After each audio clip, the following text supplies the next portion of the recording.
Available inventory of homes on the market actually fell this week as American home buyers continue to defy expectations. Even as difficult affordability curtails some demand, new supply remains incredibly restricted. Home prices, which are flat to down year over year, are inching up each week too. So that's just right alongside this surprising supply and demand equation. Every week, Altos Research tracks every home for sale in the country. We analyze all the pricing, all the supply and demand, all the changes in that data, and we make it available to you before you see it in the traditional channels. I'm Mike Simonsen. I'm the founder at Altos Research. Let's look at the data for May. We're already in May 2023. So available inventory of homes for sale, single-family homes for sale, dipped this week to 419,000. It was a small drop, but a decline nonetheless.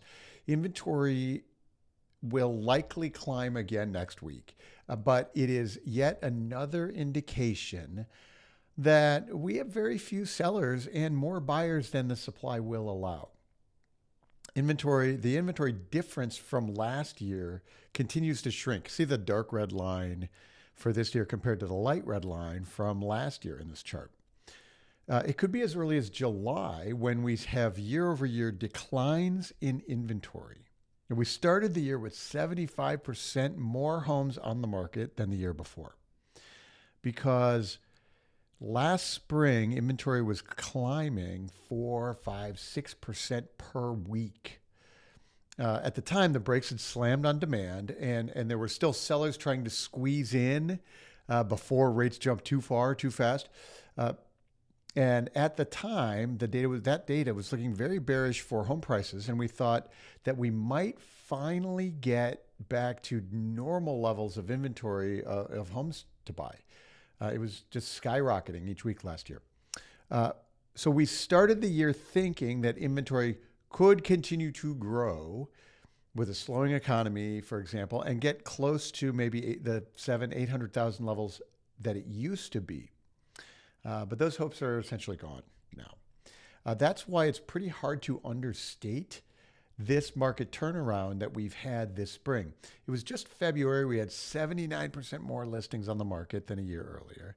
That difference is down to 37% now. There's still 37% more homes on the market now than last year at this time. The difference is compressing so quickly, though, that you could imagine it might be as soon as July when we have fewer homes on the market now than last year.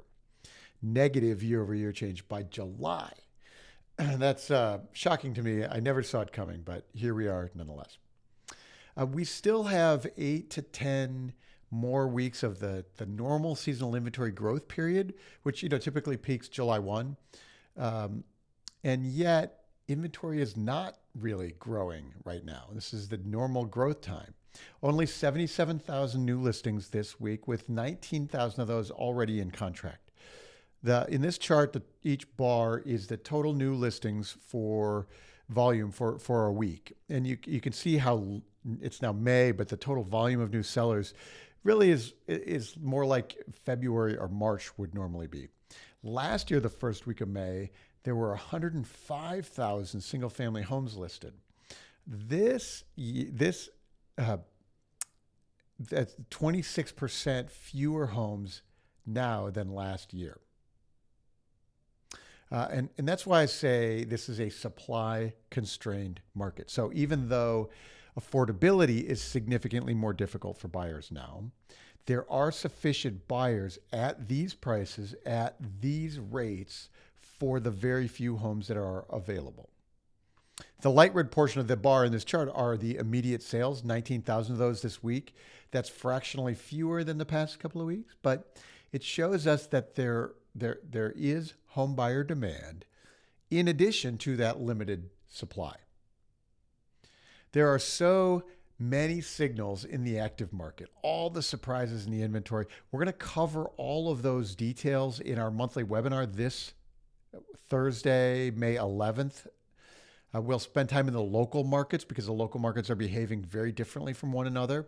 And we'll talk about the psychology of the buyers and sellers right now. So if you need to understand what's happening in the market and communicate about what is actually happening to buyers and sellers, you should join us for the webinar this Thursday. There's a link in the description below. Click that to register. These are limited to 1,000 attendees and they fill up quickly, so you can still reserve your spot. Click that. Join us Thursday, May 11th at 10 a.m. Pacific. The rest of May should lead to more price reductions, a few more price reductions. Homes that got listed in April and are still on the market now take a price cut.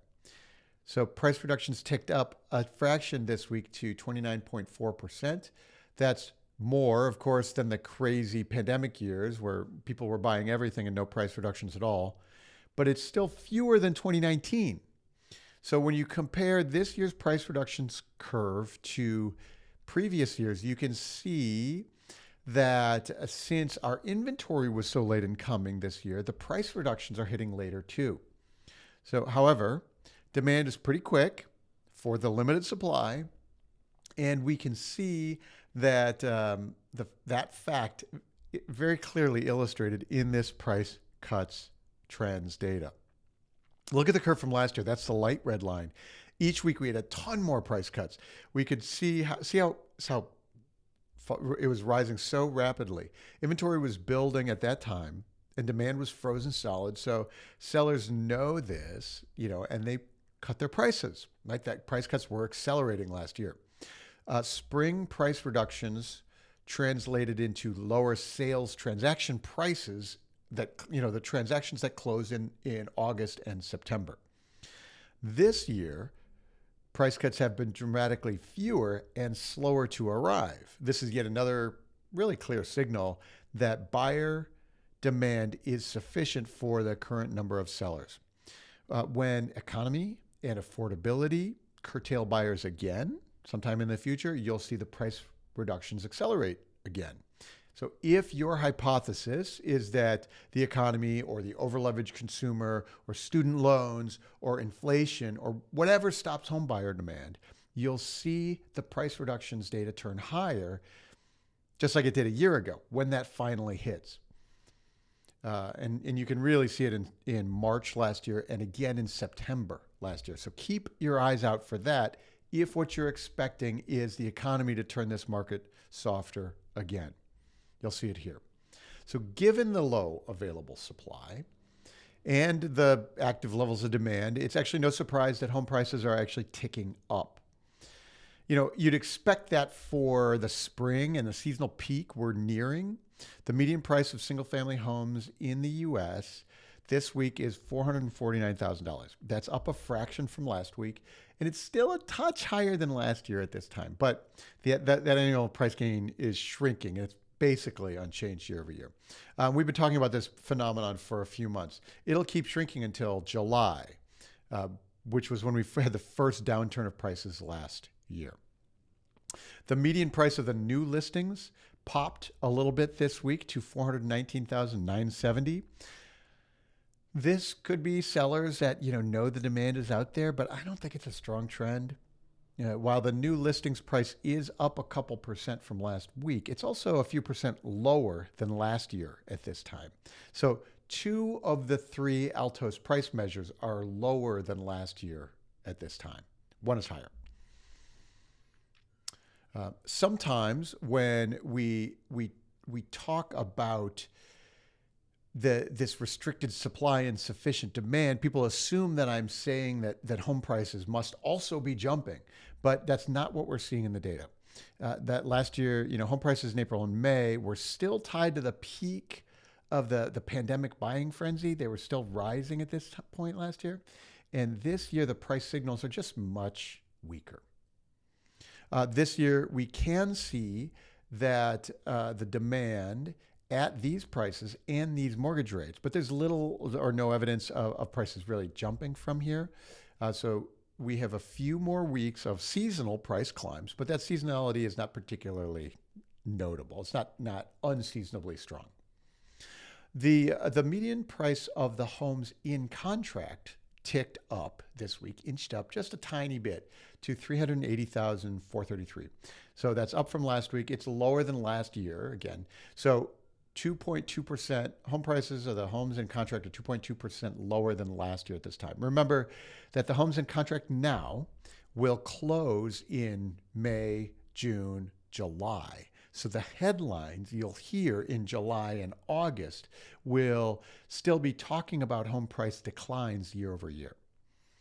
Those declines took place actually last fall.